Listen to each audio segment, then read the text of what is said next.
This is some very quick GCSE revision, some foundation revision ones. Question 2, this would be a 2-mark question. We calculate this 6 plus 18 divided by 3. Now remember the precedence here, big mass. So first we have to divide 18 by 3 and then we add 6. Unless I did this.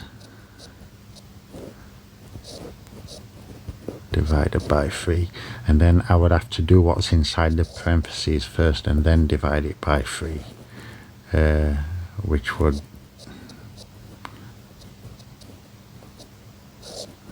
be this 18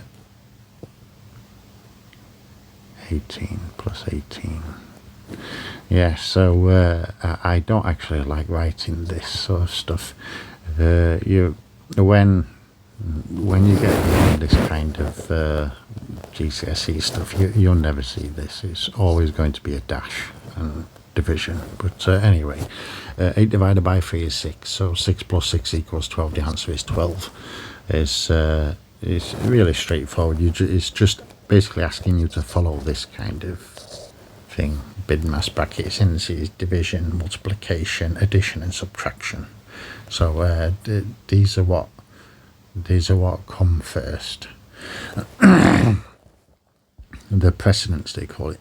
So number 2, this is another 2-mark question. Write 0.6 as a fraction in its simplest form. Now the answer is 0.6 is just 6 divided by 10, which is 3 over 5, because it's a tenth of 6.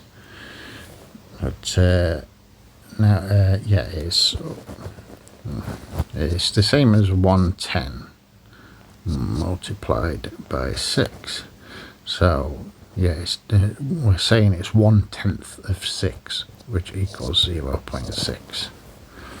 Now, question 3, 2 marks. We simplify 4x plus 7 minus 2x. This is simple. We're just collecting terms. We just get rid of that. We get rid of that and this turns into 2x, then it's plus 7, because that cancels. We have 2 of these. We're subtracting 2 from this, so it's just 2x plus 7. Now question 3, a phone costs £200. It is increased by 10%. We find the new price. Answer, 10% of 200 is 20. So our new price is 200 plus 20, so it's 220.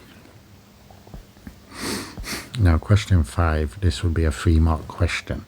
I've shown it here as a rectangle of 5 centimetre by 8 centimetre. We find the perimeter of a rectangle with length 8 centimetre and width 5 centimetre, which is simply just 2 multiplied by 8 plus 5. So don't forget of our parentheses, we do this part first. So it's 8 plus 5 and then we multiply by 2, which is 26 centimetres. Now, question 6 is a 4-mark problem. We solve this.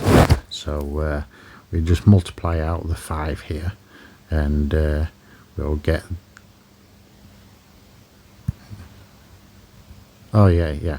Now we're solving this. So if we multiply this out, we just collect terms, and we get x on one side, and so on. We're multiplying out here, and we get 7x equals 12, so we divide by 7, so it's 12 over 7. So we can think of just we can think of just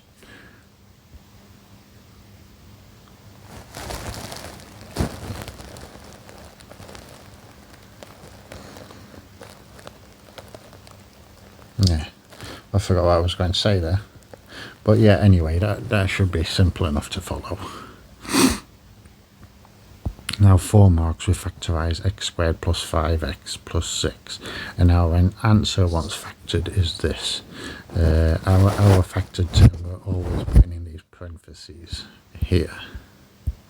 These are parentheses. Brackets, I think, are like this. And parentheses are like this. And I'm not sure what these ones this kind of shape. I don't know if they're still brackets or something, I'm not sure, or different parentheses are. I'm not sure about that one, but I know this one's a parentheses, these are brackets. But anyway, that's a little bit of added information, I suppose. But question 8, this is a 5 mark 1. A circle has a radius of 7 centimeters. We find the area. We use pi. We take pi to be equal to 3.14. It's actually equal to 3.141 ... lots of other numbers, but obviously it's not realistic to put all that because we'll be going on forever.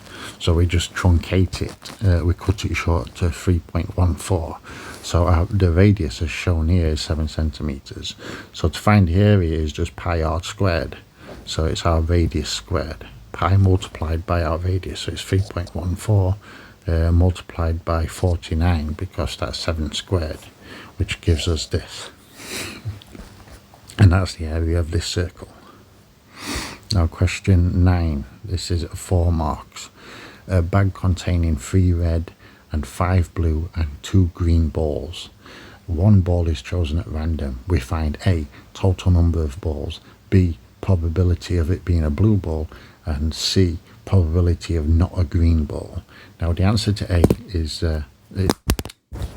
simply 10, because that's how many balls we have. B is the probability of finding a blue ball, which bag containing 3 red, 5 blue, so there's 10 balls in total, so there's a 5 in 10 chance that we'll pick a blue, so that's 1/2, so that's a 50-50 chance we'll pick a blue. Now what's the probability of it not being a green? So it not being a green, we're subtracting the probability, the number of greens from that sum. So it's 8 over 10, which equals 4/5.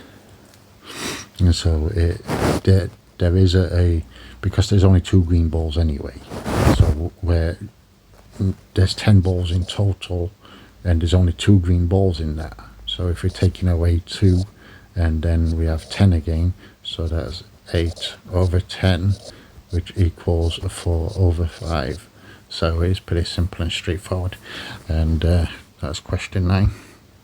And question 10, a number is multiplied by 3, and then 4 is subtracted from that number.